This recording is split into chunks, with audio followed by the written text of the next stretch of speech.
വമ്പിച്ച വർഗീയ ധ്രുവീകരണമാണ് ലോക്സഭാ തെരഞ്ഞെടുപ്പിൽ ഉണ്ടായതെന്ന് Kerala bus transport workers federation സംസ്ഥാന സെക്രട്ടറി അഡ്വക്കേറ്റ് MS കറിയ Kannur motor transport employees union CITU ജില്ലാ വാർഷിക സമ്മേളനം ഉദ്ഘാടനം ചെയ്ത് സംസാരിക്കുകയായിരുന്നു അദ്ദേഹം.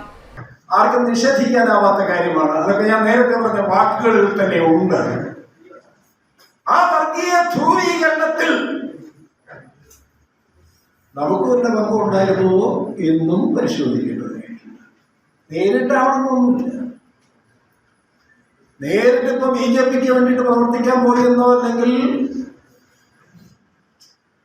BJPക്കെതിരെയുള്ള പ്രചാരവേലയുടെ ഒപ്പം UDFന്റെ വിജയത്തിന് സഹായകരമായ വിധത്തിൽ നമ്മൾ എന്തെങ്കിലും ചെയ്തു എന്നുള്ളതൊക്കെ സൂക്ഷ്മതലത്തിലുള്ള പരിശോധന ആവശ്യമായിട്ടുണ്ട് എന്ന് ഈ സന്ദർഭത്തിൽ പറഞ്ഞു വെക്കാൻ ഞാൻ ആഗ്രഹിക്കുകയാണ്.